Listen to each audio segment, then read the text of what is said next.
a partir de agora, tá, gente?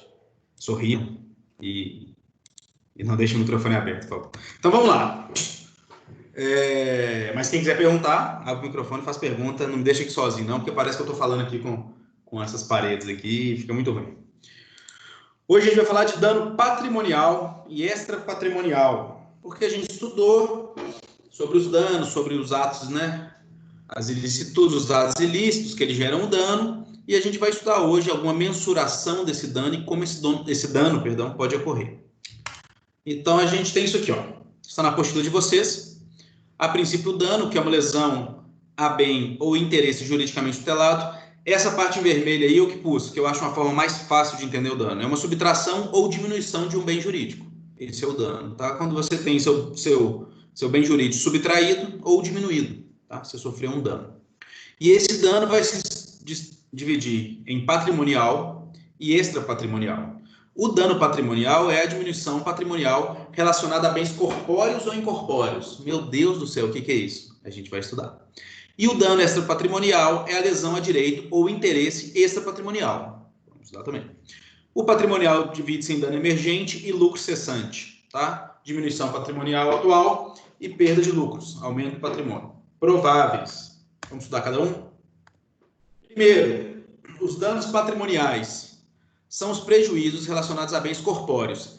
Essa é a diferença. Os bens corpóreos são o que a gente vai pegar aqui, tá? É o imóvel, é o carro, tá? No imóvel, é sua casa, tá? Relacionado a tudo isso, sua carteira, seu tênis, sua roupa, tá? São corpóreos, né? Você pensa num corpo vindo da física, tá, gente? Né? Tudo matéria como corpo.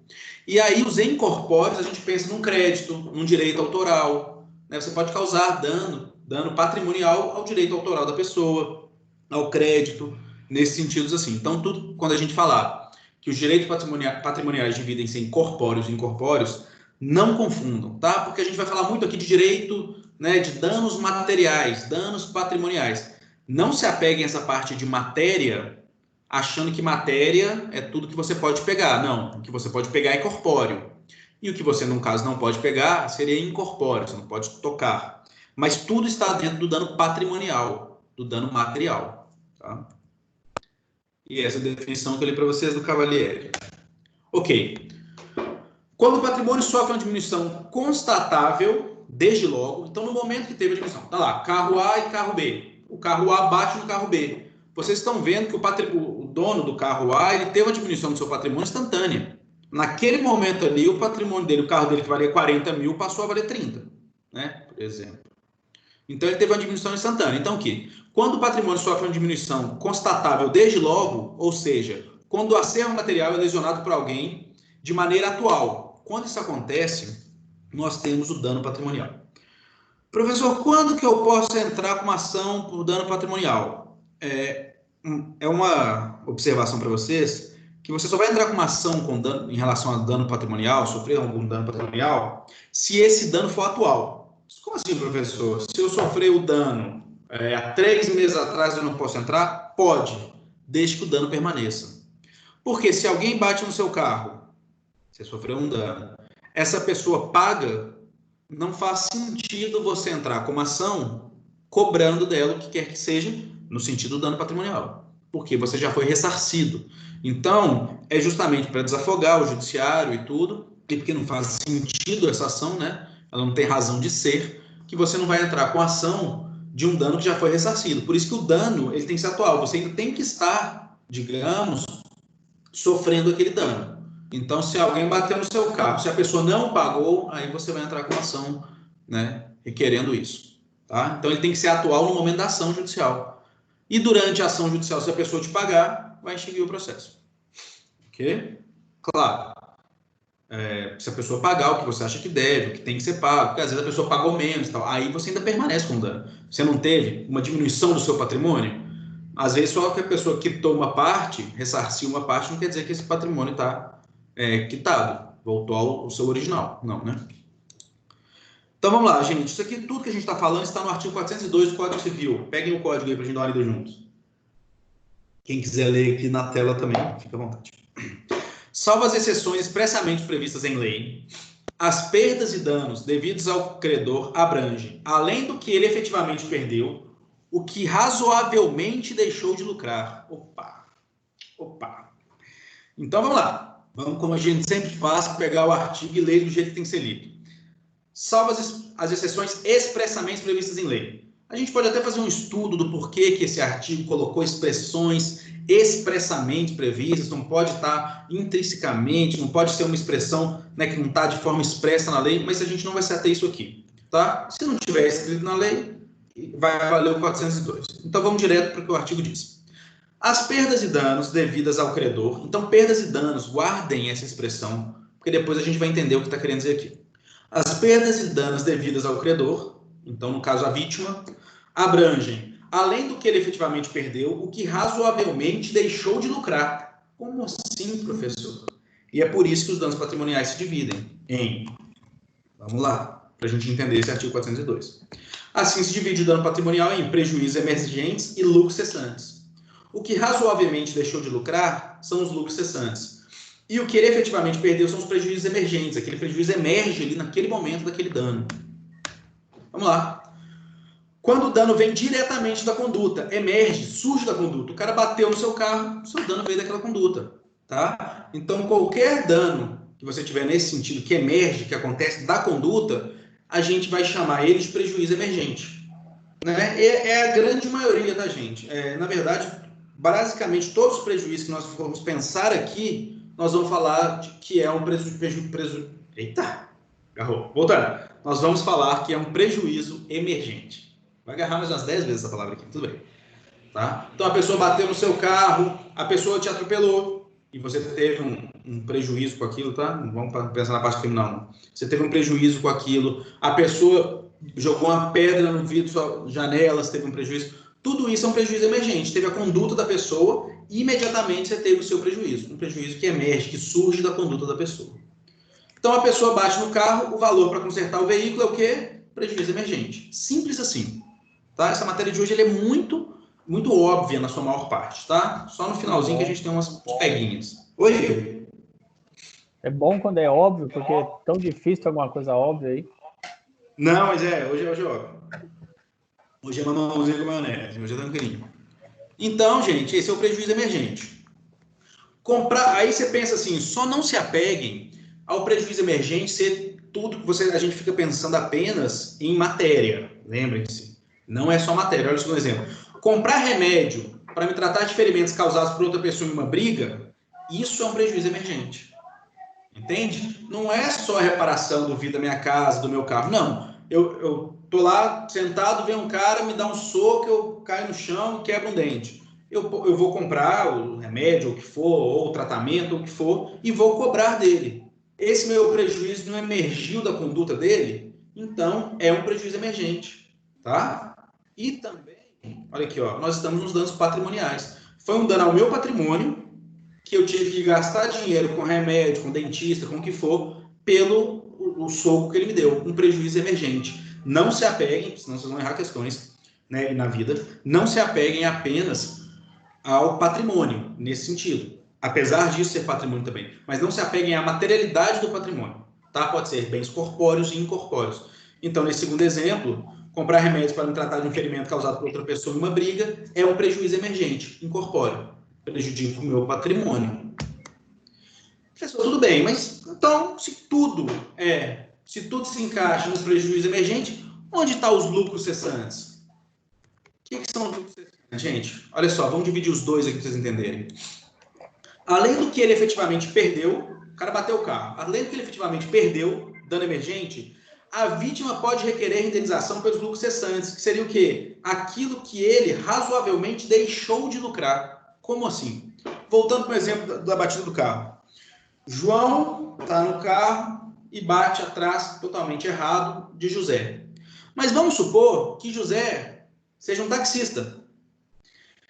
E o José teve que deixar o carro dele. Aí o João, o dano, né? O dano emergente é aquele dano ao patrimônio dele. Bateu no carro dele, o carro dele que valia 50 mil passou a valer 30, e o cara vai ter que reparar aquele dano. Dano emergente, claro. Mas ele é um taxista que trabalha com aquele carro.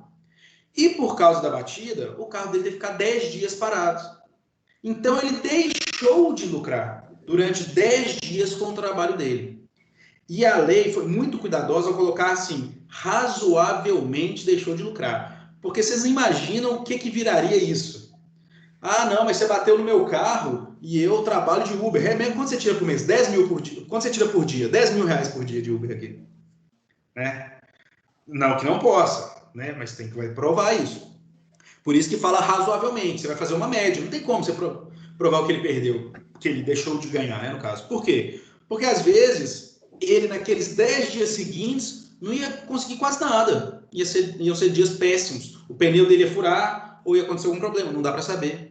Ou então, aqueles 10 dias, ele ia pegar as melhores corridas da vida dele e o lucro dele ia lá em cima. Não dá para saber. Por isso que se faz uma média. Por isso que é razoavelmente deixou de lucrar. Então, você vai pegar taxista. Quanto você tira em 30 dias aí no seu táxi no último ano? Olha, o último ano por mês aqui, aí você vai fazendo uma média. Ó, um mês eu tirei 1.500, outro 1.400, outro 1.600, você vai fazendo uma média. Ó, na média aqui, você tira mais ou menos 1.500 a cada 30 dias. Não, vamos pôr que ele tira 3 mil a cada 30 dias para facilitar meu cálculo. Você tira 3 mil a cada 30 dias. Se o seu carro ficou 10 dias parado, você vai cobrar na justiça o dano que sofreu do seu veículo, que a pessoa vai ter que pagar o dano emergente, e vai cobrar a título de lucros cessantes mais R$1.000. Porque se em 30 dias você tira 3 mil, você tira R$1.000 a cada 10 dias. Então você deixou de lucrar esses R$1.000. Positivo. Muito tranquilinho também e bem justo também, né, gente? Porque senão a gente fica pensando só isso, poxa, senão a pessoa, a gente já viu mesmo, pô, e o meu prejuízo? É mais ou menos isso mesmo, né? É mais ou menos aquilo. A pessoa vai lá e causa um dano à barraquinha de alguém que está vendendo. Não adianta só você, muitas vezes, repor, né, pelo preço de mercado e tal, e o que ela deixou de vender. E os clientes que contavam com ela, que iam lá para comprar, que já tinham negociado. Então, assim, tudo que a pessoa razoavelmente deixou de lucrar são os lucros cessantes. Então, razoavelmente, a gente interpreta também como provavelmente. Então, tá, o taxista, por exemplo, que eu já dei para vocês. O que isso quer dizer, gente? O Dias, vamos voltar lá rapidinho, o artigo usa uma expressão famosa. Além do que ele efetivamente perdeu, o que razoavelmente deixou de lucrar. Ok. Mas olha o que o artigo diz. As perdas e danos ao credor abrange. O que ele está querendo dizer isso? Nada mais, nada menos que perdas e danos são prejuízos emergentes mais lucros cessantes. Os danos e as perdas. O que ele deixou de ganhar, tá? E os danos causados. Então, prejuízo emergente e lucros cessantes são perdas e danos. Quando alguém sempre vai falar com você perdas e danos, você vai lembrar, opa, a pessoa está falando dos prejuízos emergentes que ela teve e mais os lucros cessantes. E são as perdas e danos causados. Perdas e danos emergentes mais lucros cessantes. Tá, eu vou dar um exemplo para vocês. Não está na apostila, mas eu vou explicar para vocês uma coisa que hoje vem acontecendo muito. É o seguinte, é o dano direto e o dano indireto. Ou dano em ricochete. Ricochetear, né, que você bate ali e ricocheteia em outro lugar. Do chicote ali, né? O que seria isso, gente? Também é bem tranquilo e bem quase autoexplicativo.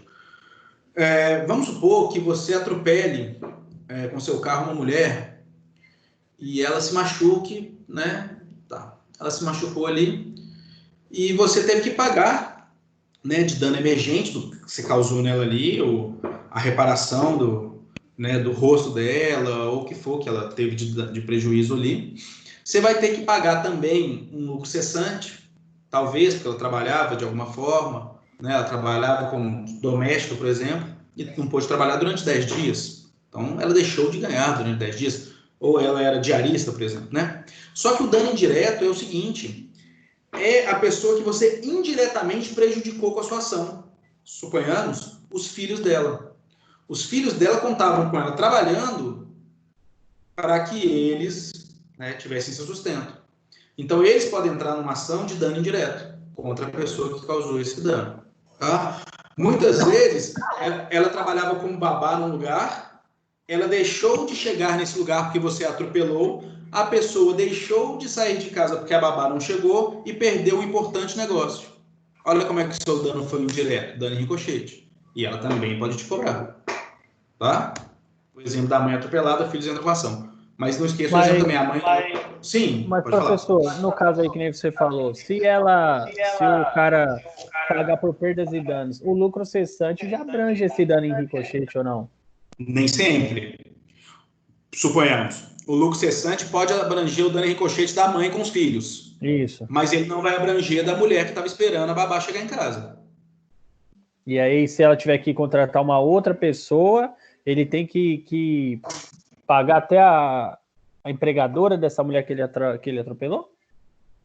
Sim, sim, se ela conseguir provar o nexo de causalidade com a ação dele, que fez ela ter que gastar mais pagando outra pessoa, ou que fez ela ter que deixar de sair de casa para cuidar dos filhos porque a babá não chegou e perder um negócio jurídico que ela estava fazendo, se ela conseguir provar, ela vai ter ali a conduta dele com o nexo de causalidade e o resultado. E ele consegue entrar com dano indireto. Ele sofreu um dano indireto.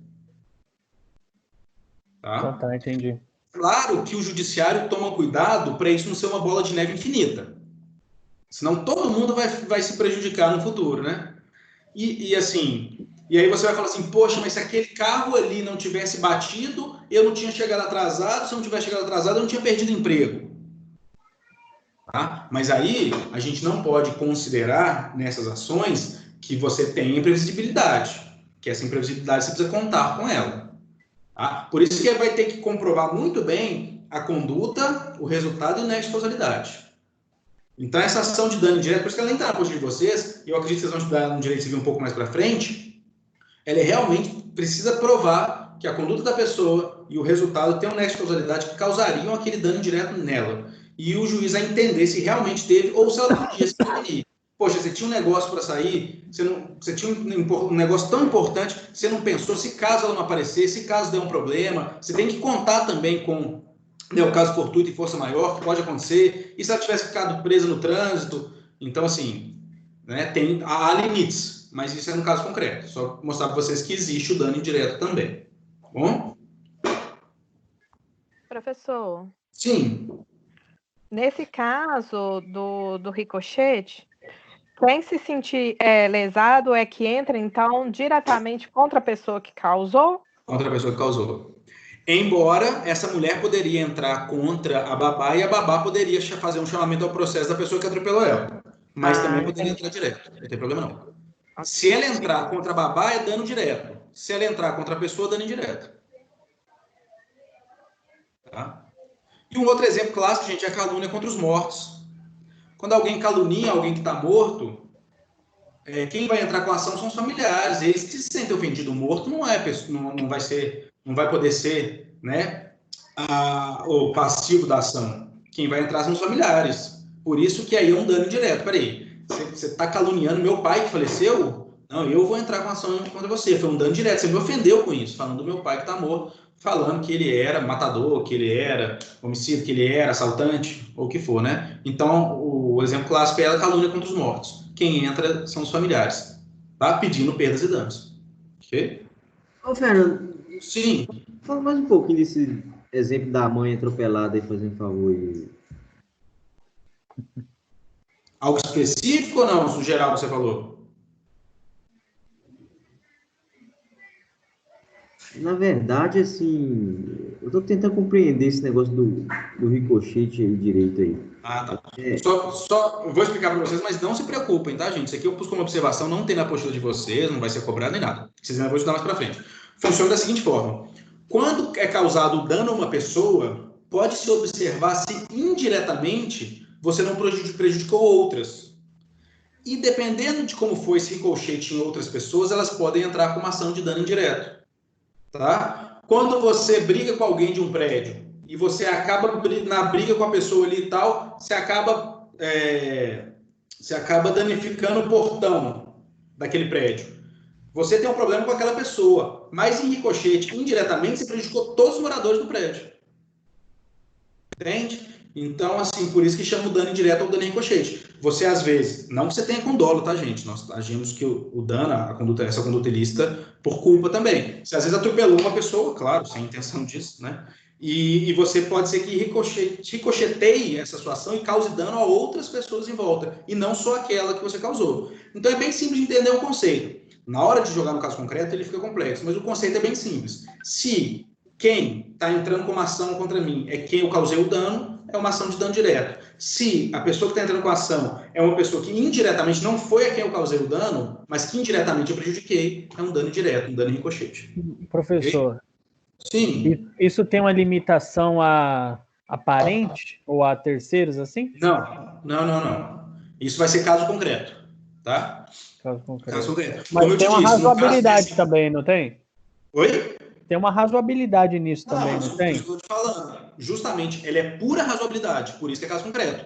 Nesse exemplo que eu te dei, o juiz pode falar assim com a empregadora, mas você tinha que contar que a sua empregada poderia não aparecer, ela poderia ser presa no trânsito. Você mora em São Paulo, o trânsito aqui é absurdo. Você poderia contar, mas ela não veio, não foi por causa do trânsito, foi porque ela sofreu um dano, né? Foi porque ela foi atropelada. Ele falou, não, mas você tinha que contar com isso, você não pode depender só de uma pessoa para você fechar um negócio tão importante. Se era tão importante assim, por que você não teve um plano B? Por que você não pegou seu filho e levou para lá? Por que você não correu com ele para uma creche, para casa do sua... Entendeu? Então, assim, existe o caso concreto, por isso que é uma ação judicial.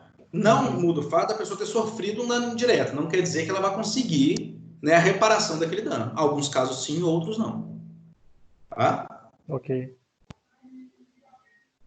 Quando você disse que não sei se foi você que disse que o lucro cessante já vai pagar a ação em relação aos filhos, nem sempre, porque nem sempre a gente está falando de forma material. Muitas vezes aquela mãe, tá? Ela cuidava dos filhos e aí ela teve, né? Ou os filhos, tá? Tiveram que se juntar e pagar uma babá, né? Suponhamos que eles fossem adolescentes, eles tiveram que se juntar e pegar do que eles guardavam da mesada deles e pagar uma babá ou pagar alguém para cuidar deles, porque eles não podiam ficar sozinhos, ou porque os irmãos eram mais novos e tal.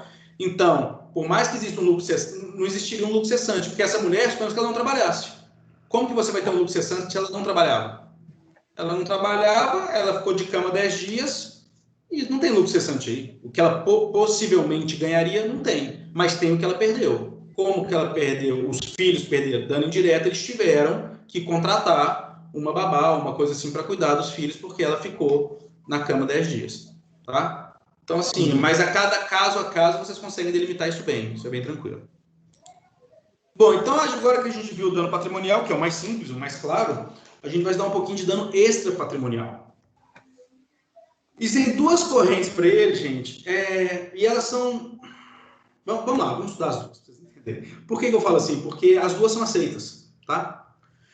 Vamos lá, a primeira corrente diz o seguinte: ocorrerá quando o agente causador do dano impuser à vítima algum tipo de sofrimento, profunda tristeza, vexame, humilhação, constrangimento ou ainda outros efeitos ou sentimentos deletérios ou maléficos, sentimentos ruins, tá? Sentimentos maléficos. Então, quando isso acontecer, nós vamos ter um dano extra patrimonial, tá? Quando eu chamo alguém... Se for dano moral? É exatamente um dano moral, tá? Antigamente o nome era dano moral. Agora o dano extra patrimonial ele abrange o dano moral e abrange o dano estético também, tá? Mas antigamente o nome era dano moral para isso, para o dano extra patrimonial. Ok? E a segunda corrente diz o seguinte: a ofensa aos direitos da personalidade, né, da pessoa no caso, é suficiente para configuração do dano extra patrimonial.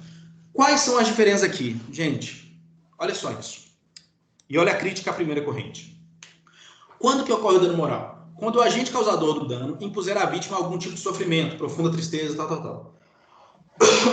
Quem vai comensurar, quem vai medir se aquilo que a pessoa fez, que causou na outra, foi uma tristeza profunda ou não? Foi simplesmente uma brincadeirinha ou uma humilhação? Quem vai pôr essa medida? Eu vou entrar com uma ação e falar assim, cara, tem um mês que o cara passa aqui na frente de casa e me chama de caolho. Isso aqui me causa uma humilhação gigante. E o juiz vai falar assim, até que eu acho que chamar de caolho não é problemático. Tranquilo.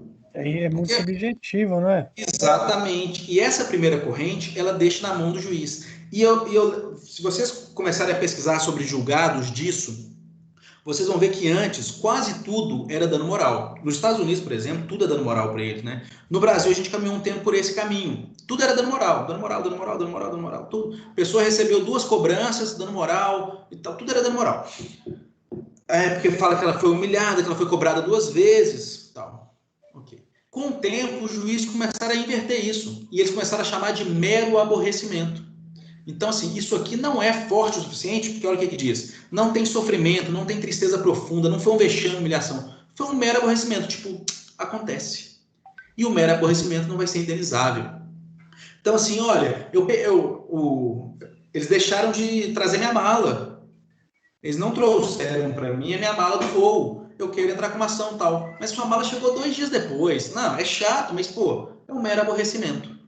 Bom, qual que é a crítica maior se a gente sair simplesmente disso e pensar na parte social?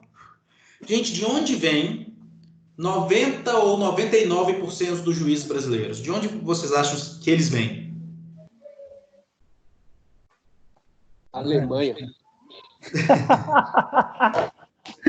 Ai, esse maluco. Os juízes brasileiros vêm, gente, das classes mais altas da sociedade. Ah, tá. Isso Como que funciona para você ser um juiz ou um promotor hoje? Você tem que formar em direito, estudar 4 anos.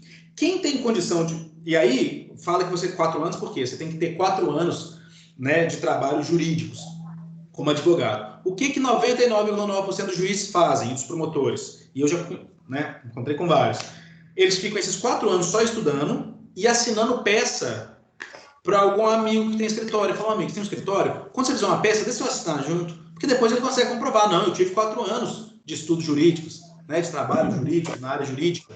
Porque durante 4 anos, olha lá, eu assinei uma peça aqui em janeiro, assinei outra em março, outra em julho, estava trabalhando.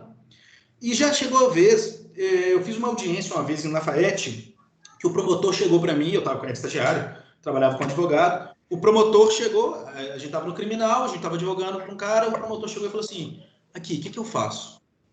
A gente falou assim, como assim? Ele falou assim, não, eu fiquei 4 anos estudando, assinando peça, eu não sei o que fazer, eu nunca fui no dia na minha vida. Promotor de justiça.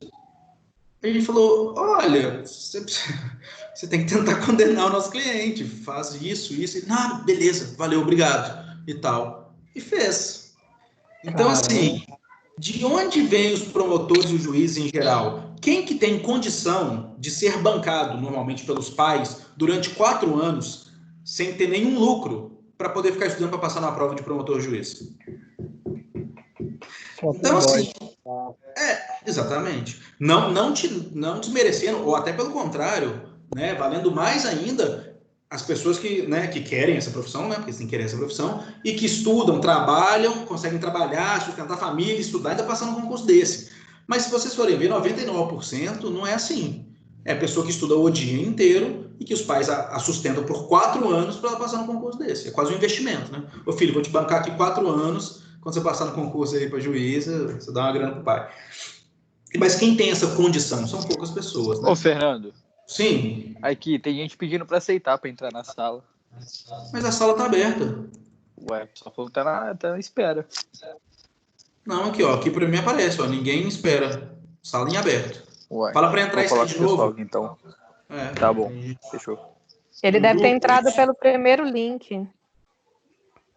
Manda o segundo link de novo, por favor.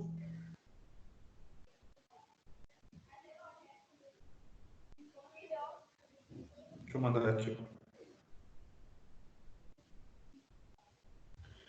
Isso, obrigado, Carol. Bom, então, gente, nós temos essa questão dos juízes. E por isso que é uma crítica muito grande, né? Você vai ver que talvez 90% dos nossos juízes sejam brancos também. Aí o cara tá lá assim, poxa, o cara todo dia que ele passa em frente à minha casa aqui, ele imita um macaco. Aí o juiz que é branco vai falar assim, não acho que isso é humilhante, não. Isso é uma brincadeira, é um mero aborrecimento. Entendem como é muito perigoso o dano moral no Brasil, o dano extrapatrimonial, principalmente dessa primeira corrente?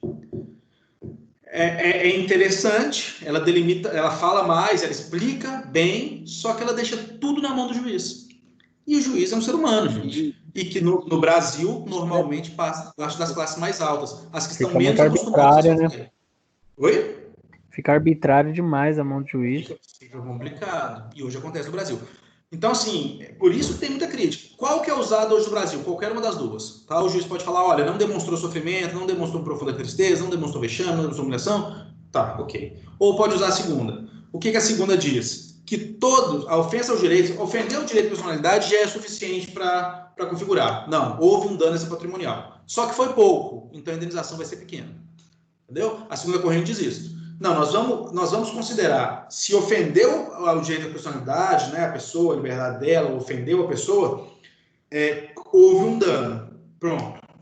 Agora, mas se foi um sofrimento, uma profunda tristeza, algo realmente vexatório ou não, nós vamos misturar lá no valor a ser pago. Aqui não. Então, existem essas duas correntes, qualquer uma das duas pode ser usada, né? Você tem que saber porque o judiciário, os advogados utilizam das duas, a doutrina também.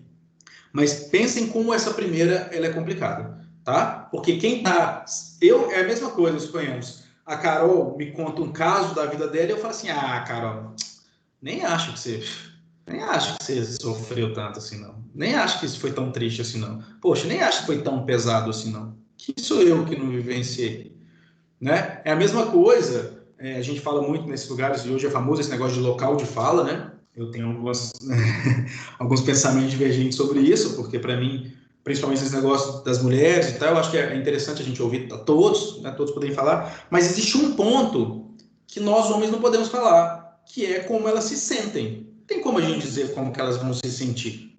Nesse ponto, aí entra o local de fala, não é nosso local de fala. Então, suponhamos que um prefeito ou um comandante da polícia possa falar assim, olha, eu iluminei essa rua aqui, a gente iluminou, a gente colocou uns pontos aqui, tem câmera de segurança, tal, ficou ótimo, super seguro. As mulheres passam por lá e falam, nós não nos sentimos seguras nessa rua. E acabou. Por quê? Ele vai dizer, não, você tem que se sentir seguro aqui sim? Então esse é um grande problema dessa teoria. Vai ser um juiz que não passou por aquilo, que talvez nunca tenha passado por metade daquilo na vida, que vai falar assim, não, isso aqui é só um mero aborrecimento. Isso aqui foi uma tristezinha. Isso aqui foi... acontece. A vida não é só um mar de rosas, não. De vez em quando tem um deslize mesmo. Fazer o quê? De vez em quando a empresa atrasa. De vez em quando a empresa te cobra de uma forma mais... chegou na sua casa, me paga, seu safado, canalha. Mas foi uma brincadeira. O cara já foi seu amigo um dia, ele é seu sócio. O juiz vai determinar se aquilo você sentiu como uma brincadeira. Mas acontece. Hoje é o que acontece. Porque a gente não tem como delimitar de outro jeito. Porque como que nós vamos estabelecer patamares disso? É muito difícil. Então, ele é extremamente subjetivo, o dano extrapatrimonial, e aí o principal é o dano moral, tá, gente? Pra gente pensar. Ele é extremamente subjetivo. Embora entre aqui também o dano estético, que também é subjetivo. Por quê? Vamos pensar. O cara vem, né, me causa um dano e corta aqui meu rosto, aqui, ó. Corta aqui a parte do meu rosto. Fica com uma cicatriz no rosto. Ele vai pagar, né, os danos patrimoniais daquilo, que eu tive, né, que ir no médico, que costurar, que tomar remédio, que tomar um monte de coisa, ok. Mas ele causou junto um dano extra-patrimonial, né, que é a forma como a sociedade me vê, como eu próprio me vejo, como eu acredito que a sociedade me vê. Gente, vocês acham que, para mim, com essa cara de pedreiro aqui, nossa, sem ser preconceituoso, pelo amor de Deus, com pedreiros, mas, para mim, com um corte na cara, isso vai me causar uma tristeza profunda, vexame e humilhação tão grande, como se o cara tivesse causado isso a mim, tivesse cortado o rosto de uma modelo? Então, é algo muito difícil, né? Talvez eu ache até legal, não vai ficar doido, um corte aqui, ficar louco pra caramba. Não sei. Então, assim, não dá para saber. Em compensação, a modelo ele pode acabar com a carreira dela, acabar com a vida dela, com o mesmo corte no rosto. Então, por isso que esse dano patrimonial, englobando aí o dano moral, né, e o dano estético, ele é perigosíssimo. Ele é muito complicado de mensurar. Então, eu lembro que há muito tempo não, né, gente? Eu não tô velho, mas é assim. Eu lembro que há um tempo, assim, que eu estava, né, no 6º, 7º período que eu já estava fazendo as audiências, eu via muito estudo, era dano moral, eu achava até muito. Em compensação, hoje eu entro em contato com os amigos advogados, eles falam, cara, nada mais o juiz dá dano moral. Tudo é mero aborrecimento. A pessoa, assim, sofreu, você sente que a pessoa tá mal e tal, a empresa sacaneou, e normalmente uma empresa poderosa sacaneou e tudo, e o juiz falou, mero aborrecimento. Sinto muito, acontece. Tá? Perigosíssimo. Então, essas são as duas correntes. Observação. Dano moral encontra-se dentro do dano extrapatrimonial, assim como o dano estético. Expliquei para vocês isso aqui. Como calcular a extensão de um dano extrapatrimonial? É o que a gente acabou de conversar. E aí o juiz utiliza isso aqui. Gravidade do dano, sofrimento da vítima, condição econômica do agente ofensor e reflexos sociais do dano, sempre se atentando para a efetiva compensação. Bom, vamos lá.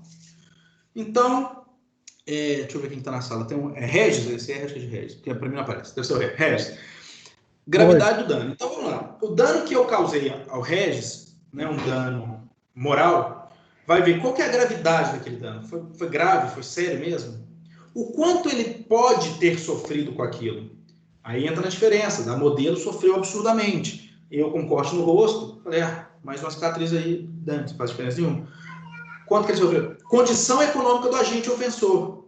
Então, tipo assim, poxa, um mendigo cortou seu rosto. Aí o juiz vai lá e fala assim, ok, 7 mil de dano moral. O mendigo vai falar assim, toma aqui meu pinico. Então, não faz sentido. Então, é claro que, por que isso faz sentido, gente, essa questão? Porque, vamos pensar uma coisa. Pensa o seguinte, o Regis me causou um dano moral. Regis, hoje, 10 mil reais. 10 mil reais. Seria algo que, tipo assim, que seria, digamos, uma punição pesada para você? Que você falaria assim, caramba... Pesadíssima. Pesado. Tá então, fudido, Regis. Por que a gente tem que pensar na parte econômica do agente ofensor? Porque, gente, quando alguém causa um dano moral na pessoa, nós também estamos punindo. Querendo ou não, você está reparando o dano, mas você também faz uma punição ali, porque senão a pessoa vai cometendo, certo? Agora, Regis, pensa comigo. Se quem causou o dano a você, esse dano moral, foi a Coca-Cola, 10 mil reais para a Coca-Cola. Não é nada. E às vezes é o mesmo dano. O mesmo dano que o Regis causou a mim, a Coca-Cola causou a mim. Para a Coca-Cola, se o juiz der 10 mil, ela vai fazer 1000 vezes. Assim como as grandes empresas fazem 1000 vezes, causam dano 1000 vezes às pessoas. Ela vai fazer, porque para ela. Agora o Regis vai falar assim, cara, 10 contos, e toda vez que eu fizer isso, eu tiver que pagar 10 contos, eu tô ferrado, eu vou parar aqui no primeiro. Por isso que é importante. Eu lembro que a gente já divulgou para a Oi, e a Oi tinha a mania de cobrar 2 ações, 2 contas da pessoa. Né? E aí o que a pessoa fazia? A pessoa pagava as 2, cobrava a segunda em dobro e entrava com a ação de dano moral. E ganhava, na época ganhava. E a gente ligou para a Oi e falou, cara, a gente é advogado de vocês aqui, mas por que isso acontece? Não tem como. Aí o que acontece? O que eles explicaram para a gente na época? A galera lá da parte de baixo, eles viam isso acontecendo sem querer o nome da pessoa sendo cobrado 2 vezes a mesma conta. Mas eles não tinham senha nem acesso para arrumar. E a galera que tinha senha e acesso para arrumar, que era a galera de cima, não estava preocupada com isso. Falava, se 10 entrar na justiça, se 1000 entrar na justiça para a gente... E aí, com isso, a gente enchia o judiciário de ação, tinha milhões de ações contra a Oi nesse sentido, e ela fazia um acordinho ali, pagava um dano e tal, e... ok. Isso quando não existe o dolo da empresa. Isso quando não existe o dolo da empresa, tá, gente? Tem empresa que fala assim, quer saber? Vamos dar uma sacaneada aqui, vamos cobrar mais, porque a gente cobra mais de 1000 pessoas. Se 50 entrarem na justiça e os outros não entrarem e pagarem, vale a pena, é lucro. Ainda tem esse pensamento, né? Pensamento empresarial. Né? Teve uma vez que foi famoso, isso foi fora do Brasil, não sei se foi na Alemanha, não sei onde foi, que um hacker entrou, na Alemanha ou foi nos Estados Unidos? Eu vou olhar depois para vocês. Um hacker entrou e tirou 1 centavo de todas as contas. Oi? Eu já ouvi sobre essa história, já.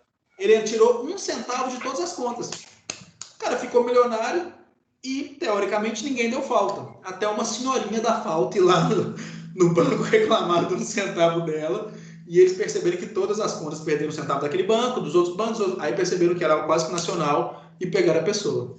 Tem que ter uma senhorinha aqui que ficou olhando centavos das contas. Mas tá certo, tá certo. Enfim. A tia ferrou com o cara, né? Tem sempre, tá certíssimo. Só que eu quero que vocês prestem atenção numa coisa. A Coca-Cola causou um dano ao Regis. E a gente fala assim, cara, a gente precisa punir a Coca-Cola numa proporção que ela sinta que, poxa, eu não posso fazer isso com ele, que eu fiz foi pensado. Qual seria um valor para a gente chegar nisso? Para a Coca-Cola hoje? É o quê? 1 bilhão? Para ela dar uma sentida? Talvez mais. Certo? Então... A conta é meio complicada. Então a Coca-Cola... Só que, ao mesmo tempo, se fizer uma punição muito grande para uma empresa, vai superlotar o judiciário, porque todo mundo que tiver um dano parecido vai querer entrar contra ela também. Tem esse primeiro problema. Mas tem um problema na ação única, que é o seguinte. Vamos lá. A Coca-Cola, ela causou um dano ao Regis. Vamos supor algo que ela fez. Ela começou... Um rato na Coca-Cola. Não mas aí não é...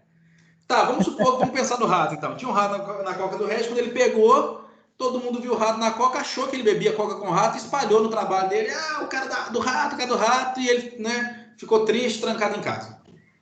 Né? Ficou 3 dias triste, trancado em casa e tal, e o apelido dele virou o cara do rato. Ok.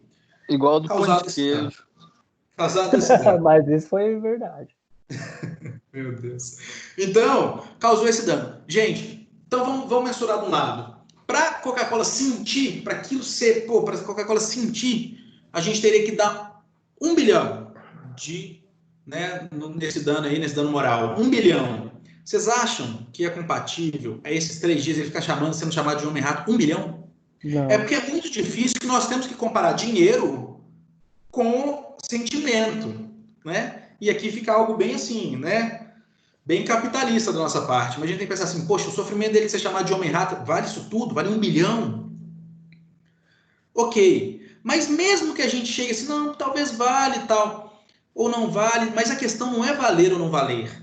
A gente tem uma coisa no direito civil que é o seguinte, é proibido o enriquecimento ilícito. Se a gente permite, poxa, nós temos que ir de um lado lá bater na Coca-Cola, 1 milhão, 1 bilhão, senão vocês não vão sentir, vocês vão continuar fazendo isso aqui, vocês não podem fazer isso não. Ok. Regis, toma aqui 1 bilhão. O quê? Para mandar mais 20 ratos para casa. 1 bilhão? Entende como é uma balança interessante de você mensurar o dano que a pessoa sofreu, mensurar a ação, né, do autor, o dano que a pessoa sofreu, o que você pode fazer, né, porque aqui fala, né, a condição econômica do agente ofensor, onde que você pode apertar ele para ele sentir, mas ao mesmo tempo sem enriquecer ilicitamente o ofendido. Porque, gente, a gente pensou uma pessoa na época de faculdade, a gente teve um colega chatíssimo, que ele vivia de entrar com ação, cara. Ele ficava num ponto de ônibus, demorou mais de 15 minutos. Ação. Entrava com ação. Mais de 15 minutos esperando na fila do banco. 17 minutos. Contava, ação. Ele entrava com ação para tudo. Dando moral para tudo. Então a gente gira, e como é nos Estados Unidos hoje, uma máquina de danos morais. Tá? Então, eu vou até falar com vocês aqui, na época que eu estagiava no escritório... Sim, pois não. O valor, mas mesmo assim o valor que a pessoa jurídica paga nesse dano vai ser maior que se fosse uma pessoa física? Tá. Quem perguntou isso? Josi, deixa eu te falar uma coisa, Josi. Não pensa assim. Embora eu possa te falar que a maioria das vezes, mas olha só, Josi. Tem uma moça que tem uma loja, um salão, uma cabeleireira aqui, pessoa jurídica, aqui do lado de casa, e ela foi cortar meu cabelo e fez isso aqui que vocês estão vendo, e eu vou processar ela por danos morais. Ok. Uma empresa, tá? Pessoa jurídica. Ao mesmo tempo que isso, o Roberto Justus me causou um mal. E aí? Então, não pensa por esse lado, porque senão o seu pensamento vai estar errado. 99,9999% das vezes vai ser? Vai. Assim como, por isso que o direito do trabalho, ele protege o empregado. Embora, em alguns casos, o empregado tem mais dinheiro que o empregador. Mas, realmente, a grande maioria dos casos, os danos, né, a empresa vai ser maior, mas não sempre. Por isso que só fala isso, condição econômica do agente ofensor. Normalmente, como empresa, não só... né, ela vai ter mais condições, né, financeiras, como ela vai ter mais formas de ofender. Né? Ela vai ter mais condições de ofender, de pegar no pé, de ficar cobrando, de contratar gente, de tudo isso. Né? Dando um exemplo nesse caso. Mas não se apegue a isso, porque senão você vai acabar errando as questões. Voltando, quando eu estagiei no escritório, lá para o 8º período, o cara que eu trabalhava com ele, que eu estagiava com ele passou para o professor da UFOP e ele deixou o escritório na minha mão. E aí ele falou para eu contratar alguém. Aí eu lembro que eu estava fazendo as entrevistas, e aí um dos caras tinha uma monografia de faculdade, Então, assim, eu estava no 8º período contratando advogado formado para trabalhar lá. E aí, um dos caras, ele fez a monografia dele na faculdade sobre isso aqui que a gente está falando. E o tema dele, assim, é maravilhoso, porque ele resolveu. Como que ele resolveu? O que ele fez? Olha o tema do cara, não acontece. Olha o tema do cara. Nós temos que punir, né, o ofensor conforme, né, a sua condição econômica. E nós não podemos, né, enriquecer ilicitamente a vítima. Né? Não podemos enriquecer a vítima, não pode se enriquecer com dano. Ok. Então vamos desassociar os dois? Como assim? A gente pune a Coca-Cola com 1 bilhão e repassa ao Regis 15 mil. O que sobrar a gente põe num fundo de dano moral que no fim do ano vai espalhar para instituições carentes da cidade, ou da sociedade, ou do Brasil, ou do que for. Interessantíssima a tese de monografia dele nesse sentido. E faz muito sentido.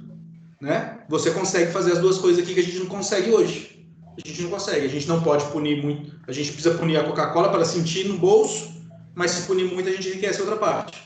E aí? Então a tese dele desvincula isso. Você dá a pancada forte na Coca-Cola, mas você só repassa a pessoa o que é devido. Isso faz, acho que foi o Regis que falou, com que todo mundo não queira entrar. Que a pessoa fala, não, pô, 1 bilhão lá que ele tomou foi, mas ele só recebeu, digamos, 10 mil, e todo esse dano que ele sofreu não vale a pena. Não vai gerar esses milhões de ações, como o Regis citou aí, que realmente poderiam gerar. E, ao mesmo tempo, a Coca-Cola não vai pagar um valor irrisório para ele continuar fazendo o mesmo mal. Onde que seria esse dinheiro? Colocaria num fundo de, né, um fundo de dano moral, uma coisa assim, né, do governo, da justiça, o que fosse, e no final do ano distribuiria para instituições carentes da cidade, ou, né, nesse sentido assim. É interessantíssimo, é uma ideia que resolveria o problema. Fato é, não é essa ideia utilizada hoje, então nós temos que o juiz precisa mensurar todas as coisas. Então, gente, o dano moral e o dano estético para o juiz é algo complexo, né? E se coloca no lugar do juiz, você vai ter que pensar assim, cara, quanto que aquela pessoa sofreu? Ok. Você teria que pensar assim, quanto que aquela pessoa sofreu? Sofreu muito? Não, isso é sofrimento, né? Essa pessoa tá mentindo para mim, não? Ela não tá. Porque, gente, você acha como que o cara que sofreu dano moral vai na audiência? Poxa. O cara que sofreu um dano moral, ele vai encolhidinho assim, tremendo, ele tenta chorar, ele abaixa a cabeça, tal. Agora ele sai de lá rindo, depois que ele ganha, sai de lá feliz e tal. Claro que tem muita pilantragem, né? Também, pô, não tem como, cara. A gente é BR. Mas não tem, mas o que a gente tem que pensar? Não tem essa. Mas o juiz, ele fica assim, pô, será que esse cara tá me enganando? Não, mas isso aqui é um dano mesmo. Pô, isso aqui ele sofreu de verdade. Poxa... Ok. Não, realmente, ele sofreu. Isso aqui, uns 3 mil conto aqui, acho que seria bom. Aí ele olha para outra parte, é uma grande empresa, ele fala, 3 mil conto, adiantar de quê? Ao mesmo tempo, às vezes ele fala assim, não, caramba, esse dano foi pesado demais, caramba, 10 mil reais aqui. Aí ele olha para outra parte assim, é uma pessoa física, um estudante, tem grana para nada, e fala, eu vou acabar com a vida dele, vou deixar ele devendo para sempre. É muito difícil. É muito difícil. Porque o que acontece? Quando você tem um dano patrimonial, ele é exato, e aí o juiz lava a mão. Aí eu sou só um estudante, o cara tinha uma Ferrari. Ué, problema seu que estava dirigindo e bateu na Ferrari do cara. Ficou em 50 mil conserto. Se vira, parceiro. Entendeu? Se vira. Ou o contrário, o cara tem uma Ferrari e bateu no meu ninho. Ele vai pagar só 3 mil? Ué, conserto, seu carro não ficou 3 mil? Ficou. Ué, fazer o quê? Aí é fácil. Porque você é exato. Agora, no outro, não. No outro, aqui no dano extrapatrimonial, você tem que mensurar o dano, mensurar o valor econômico, né? As condições econômicas da outra parte. É bem mais sério, bem mais grave, bem mais difícil de atuar. Tá? Bem mais difícil para o advogado peticionar. E o que o advogado tem que fazer? Mostrar o dano. Tá? Um exemplo que aconteceu direto. Eu nunca fiz isso, gente. Tá? Eu jamais fiz isso. Nunca fiz isso.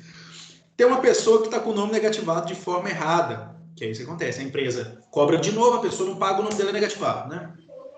Aí, a pessoa entrava com a ação e o juiz falava, não, mero aborrecimento, o nome dele só está negativado. Aí o advogado falava, pô, juiz, mas ele sempre andou tão certinho, sempre andou dentro da lei, isso para ele é uma vergonha, isso para ele é uma tristeza ter o nome dele negativado, é uma tristeza. E o juiz, não, mero aborrecimento, o nome dele está negativado. Empresa, tira, você tem 48 horas para tirar. Ok, acabou, resolveu, não tem valor, não tem nada, não tem dano patrimonial. Só vai retirar o nome dele, está negativado. Ok. Mas se o advogado, talvez, sugerisse para essa pessoa, sei lá, por algum motivo tranquilo, assim, não é motivo nenhum, ela se encaminhasse até alguma loja com 2 amigos, né, conhecidos, não muito amigos, 2 conhecidos, fosse realizar uma compra. E aí, na hora dela tentar fazer essa compra, a pessoa da empresa fala assim, olha, você não pode fazer não, seu nome está negativado. Aí os amigos, dois colegas que foram com ele, a vergonha, a loja estava cheia. Gente do céu. Aí é um dano moral. Eu nunca mandei cliente nenhum meu fazer isso, ir na loja, tentar comprar. Tá achando que fez, hein? Jamais. Peraí que eu já anotei aqui já essa daí. Entende como que é diferente? O juiz começou a negar. Não, isso aqui é mero aborrecimento, não deixa eu estar no SPC, né? É mero aborrecimento. Ok. Aí o juiz pega e fala, caramba, ele tentou fazer uma compra. Nossa, o cara tá namorando uma menina há 6 meses e o sogro dele tava do lado. E aí a loja estava cheia de gente, ele se sentiu a pior pessoa do mundo, ele saiu correndo, foi para casa e chorou durante 3 dias. E o cara tá lá na audiência, assim, todo tristinho. Ah, parceiro, né? Tem que fazer. Então, essa questão do dano moral, o advogado vai pedir e vai mostrar, tentar demonstrar o dano sofrido, e não tem como, o juiz sente aqui o que ele sentiu. Não tem como. Você tem que demonstrar o quão mal, o quão triste, né, e até o alcance desse dano. E a outra parte vai tentar falar, não, isso foi um mero aborrecimento, realmente a gente errou, desculpa, pedindo desculpa. Ou falar que não errou, falar, não, mas isso aqui não foi causado por nós. Ou era o exercício das nossas próprias razões ali, né, exercício regular do nosso direito de cobrança. Mas vocês excederam, ó, a matéria que a gente estudou. Mas vocês excederam. Não excederam, não. Não, vocês chegaram com um carro de som na casa dele. Aí, excedemos. Ah, não excedemos, não. A gente só mandou uma carta para ele de cobrança. Uma carta lacrada com o nome dele. Só ele que abriu. Como é que excedemos? Né? Exercício regular do nosso direito. Ele tá falando que se sentiu triste aí. Ué, o que eu posso fazer? Ele que pague. Nós vamos continuar cobrando. Então, aí nós entramos nas ações e temos divergência de preço. Gente, o Superior Tribunal de Justiça entendeu que é lista a acumulação de indenização de dano estético e dano moral. Então, as 3 são listas acumulações aqui agora. Você pode juntar dano estético e dano moral e dano material, né, patrimonial. O dano, você pode juntar os 3, você pode ter os 3, o dano patrimonial, o estético e o moral. Então, essa modelo, que o seu exemplo teve o rosto cortado, ela vai ter o dano moral, ela vai ter o dano patrimonial, dos gastos que ela teve, ela vai ter o dano moral, porque a pessoa que fez isso humilhou ela, cortou o rosto dela para humilhar ela, e ela vai ter o dano estético, porque ela é uma modelo, que ela trabalha com isso, que é estética e tal. Então, ela vai ter os 3 danos só num corte no rosto. Tá? É uma questão de prova e cai em concurso direto, se é possível acumular, porque se entendia que tinha essa discussão. Não, se já pagou do dano moral, não vai pagar o dano estético. Não. Tá? O dano estético também precisa ser pago. Agora, gente, a gente vai para os danos coletivos. Mamão com maionese de entender. Mamão com maionese mesmo. Olha só. A gente está falando de dano. E quando acontece um dano, você consegue identificar as pessoas. Tá? Olha, o João sofreu um dano. O José sofreu um dano. Ok. Mas e quando um grupo de pessoas sofre um dano? Nada mais é que um dano coletivo. Uma classe de pessoas determinadas ou determináveis e que as pessoas inseridas nesse grupo possuem direitos advindos da mesma base de obrigação. Tá? Um exemplo que eu dei aqui não se aplica a faculdades, tá, gente? É só a escola. Olha só, grupo de pais e alunos que são prejudicados pelo aumento exagerado e abusivo das mensalidades escolares. Então, o que acontece? O grupo de pais ali... Então, assim, a escola, ela aumentou do nada a mensalidade dos alunos 3 vezes. Eles falam, não, peraí, isso aqui causa um dano na gente, tá doido? Você não avisou, você não informou, de um mês para o outro você aumentou 3 vezes. Os pais dessa escola todos se conhecem. Os pais da escola todos sabem quem é um, quem é o outro. Não, eles não precisam se conhecer, eles não precisam saber. É um dano coletivo. Quem é a vítima desse dano dessa escola? Todos os pais, ou os próprios alunos, dependendo, né, da escola, mas todos os pais dos alunos dessa escola que aumentou a mensalidade 3 vezes. E aí pode ser que um advogado junte 3 ou 4 deles, entre com ação coletiva que abrange todos eles. Tá? E aí o juiz vai fazer o chamamento a processo de todos eles e todos eles poderão receber. Ou todos eles podem ser beneficiados se a escola baixar a mensalidade. Tá? Então, como o dano foi para todos, o benefício, né, daquilo será abrangido a todos também. Simples demais. Uma outra que é um pouco mais novo é o dano social. Meu Deus. O dano social. Danos sociais ficou horroroso isso aqui, né? Meu Deus, quem escreveu isso? Peraí. Posso que foi o professor? Peraí, saiu aí, né? Nossa, esse que é seu professor bonito, hein? Oi. Manha, dano social. O que adianta, né? Você não sabe escrever. Dano social. Esses caras não valem Então, nada. beleza. Vamos lá. Essa quarentena tá fazendo mal pra todo mundo. Como é que é? Benção, Não. professor. Oi? Perdão? Diz que vai ter dia, a gente vai ter que pedir benção. Vamos lá. Dano social. Quem disse Não isso? sei Não o que vocês estão acredito. falando. Então, eu tô seguindo aqui.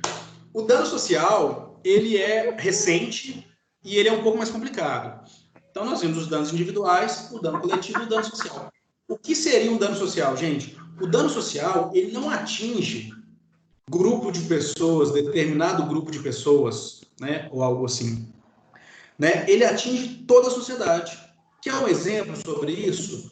Quando uma empresa desmata um local, ela causa um dano social, porque aquilo vai afetar O caso de toda a Brumadinho sociedade. também, né? Sim, claro. Aquilo vai afetar toda a sociedade. O que acontece? Naquele dano coletivo, eu que não sou pai de aluno, né, não sou pai de ninguém, mas ainda mais de aluno, que eu que sou pai de aluno, que não estuda naquela escola, se a escola aumentou 3 vezes, dane-se. E se eles entraram com ação e ganharam, eu não vou ganhar nada.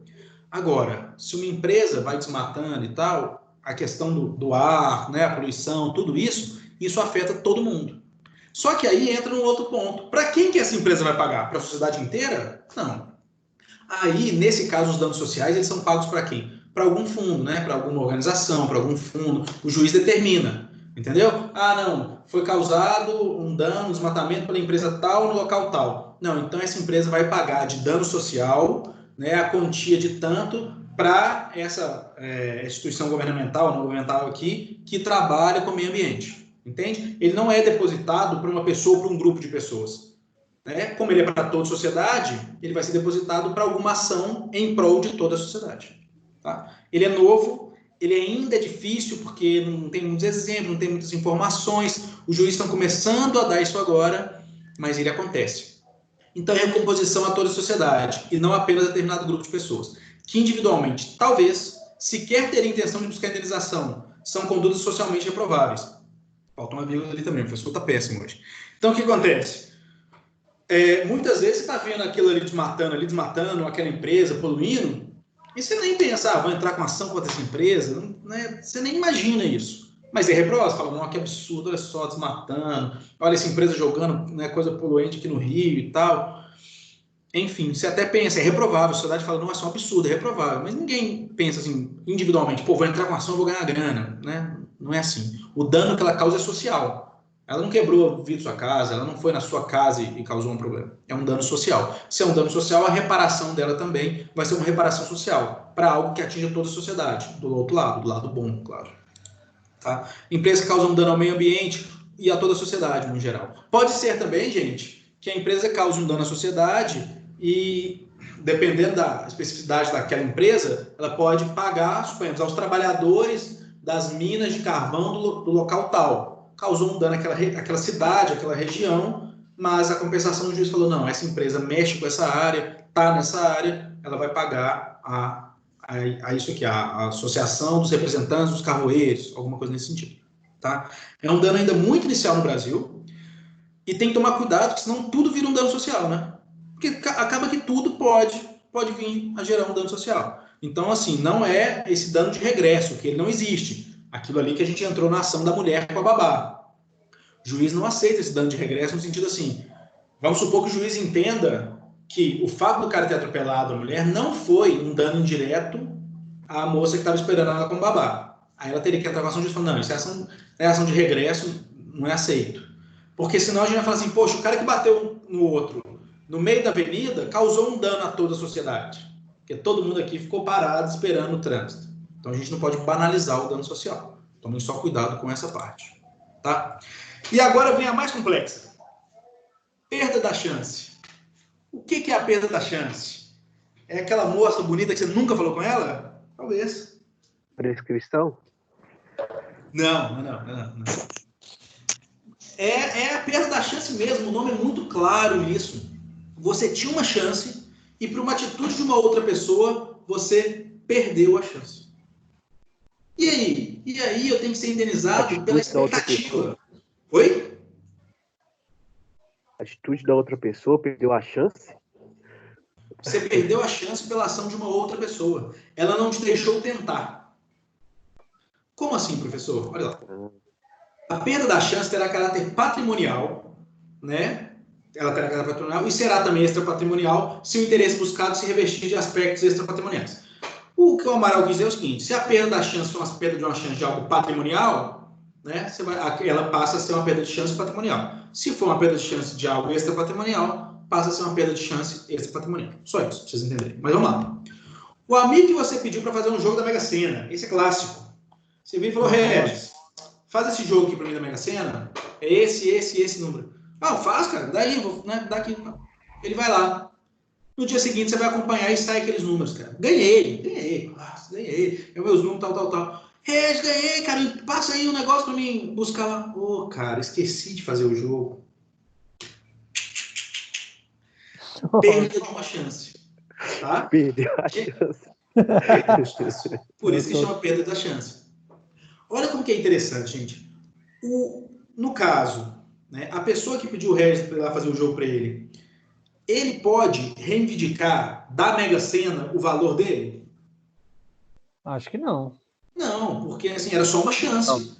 Você só está concorrendo se você jogar. Se você não jogar, eu posso acertar todos os números aqui em casa. E aí, o que isso tem a ver com isso? Nada a ver com isso.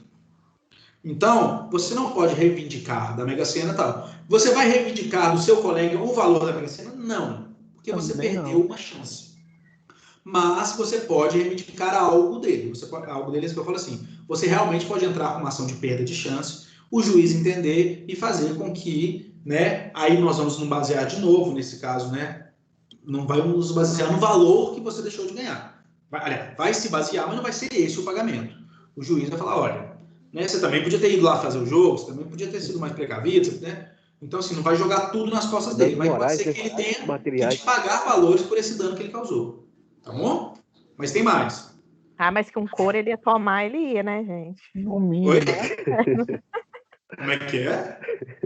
No mínimo um couro ele ia tomar, né? Pelo amor de Deus. Nossa, gente, Carnaval começa que dia? Eu sou burro. Carnaval começa no sábado, né? Sábado, né? Na sexta. Na sexta-feira já pode começar já. Gente, sexta-feira, 7 horas da noite, sexta de carnaval desse ano, 7 horas da noite, a gente prendeu um terceiro maior traficante de Minas Gerais. E aí, uma pessoa chegou, vou explicar por alto para vocês. Aliás, perdão, gente, não foi a gente que fez isso. Foi um amigo meu, lá do Pará. Tá? Um amigo meu lá do Pará, ele prendeu o terceiro maior traficante, né? Ele chama Francisco. Ele prendeu o terceiro maior traficante do Pará, né? E aí, o advogado desse traficante ofereceu 10 milhões para ele mais 2 policiais soltar esse cara. Não é soltar, é descuidar para que ele pinasse. Né? Claro que esse amigo meu falou com o advogado, ou você some daqui agora ou eu vou te levar preso. E isso que aconteceu, né? Enfim, claro, depois também esse amigo meu ficou sabendo que 2 dias depois ele fugiu do presídio. Enfim, essa é a questão que acontece no dia a dia. Mas a questão é que esse amigo meu do Pará, né? O carnaval no Pará é incrível, vocês precisam saber. No Mineirão, quer dizer, no Paranão lá, aqueles caras lá e tudo. Enfim. E aí esse amigo meu do Pará me contou que os amigos dele quase mataram ele durante todo o carnaval. Pensando assim, cara, era pra gente estar em Salvador agora, no resort, era pra gente estar, tipo, feliz da vida, tipo, tranquilo, não é possível que você não aceitou essa merda e tal, enfim, né? Quase entraram com a ação de perda da chance, né? De aproveitar o carnaval, né? Em lugares melhores. Mas parabéns pro seu amigo. Parabéns pro seu amigo. Quem disse? Isso é todo dia. Mas quem enfim. Garante? Oi? Quem garante que você é amigo dele? Quem garante que eu sou amigo dele? Do Elielton.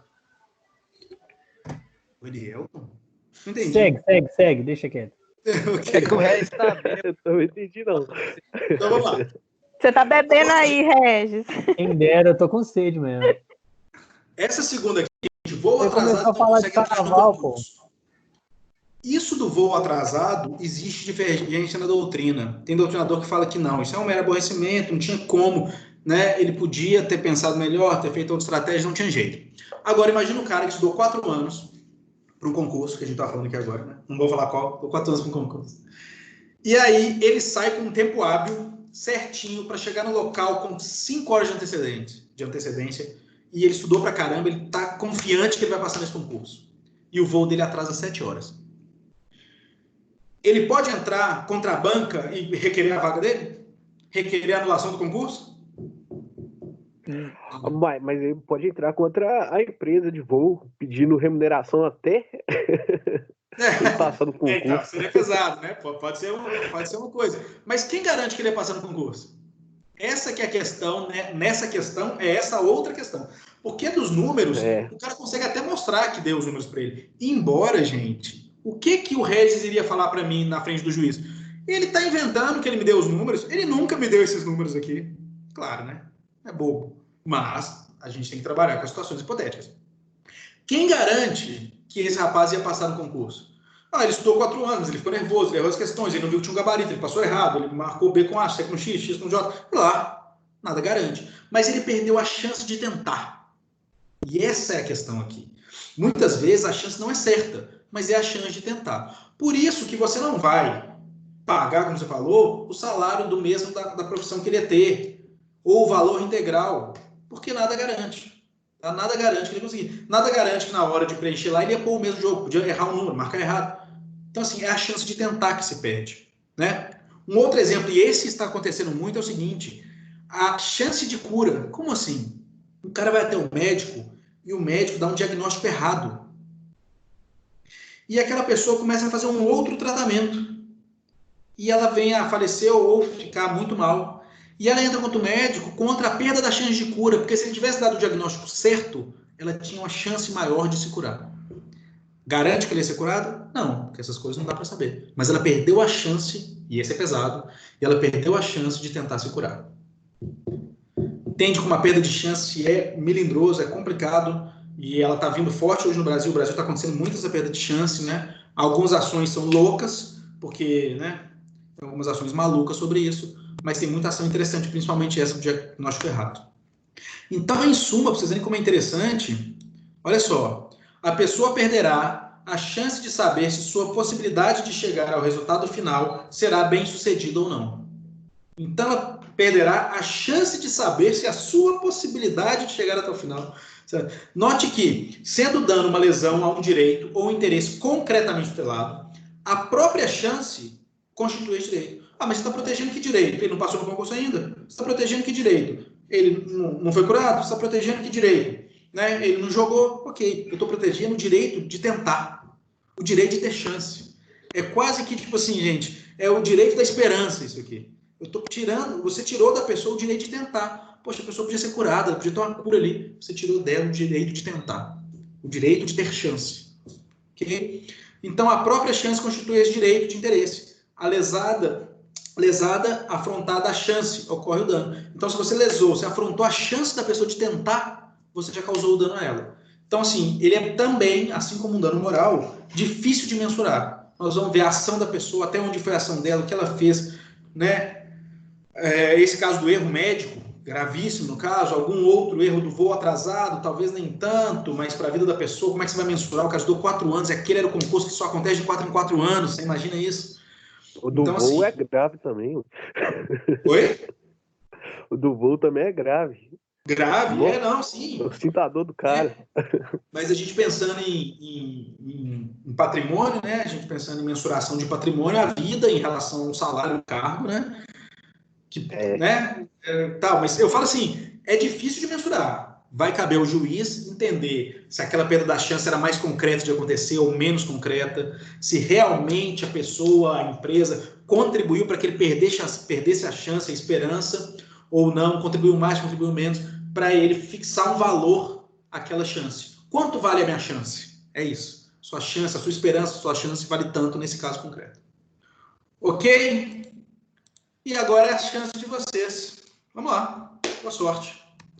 Vou pegar uma água aí. Comecem. Me deixem orgulhoso. Me deixem orgulhoso. Vou pegar uma água, já volto. Bora estufadinho?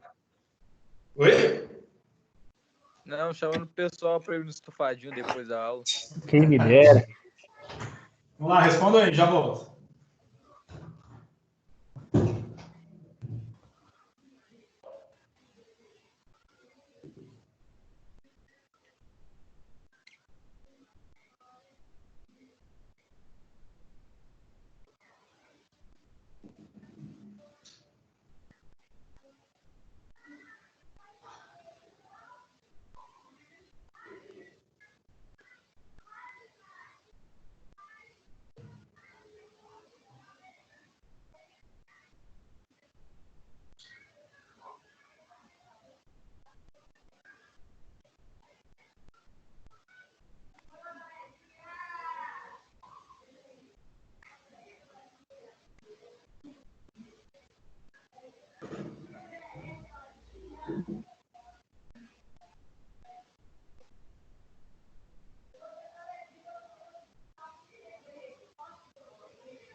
Ah!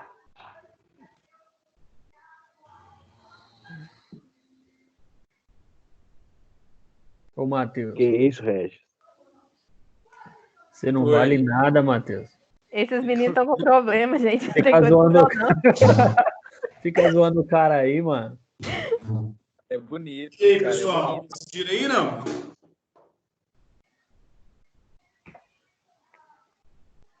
Pensaram aí? Eu vou na decidiram, D, como é que cara. é? Deixa eu só abrir meu PC aqui. Peraí que o de vocês está aparecendo aí na tela aí, né? Tá. O meu deu Tá uma fechada aí. aparecendo.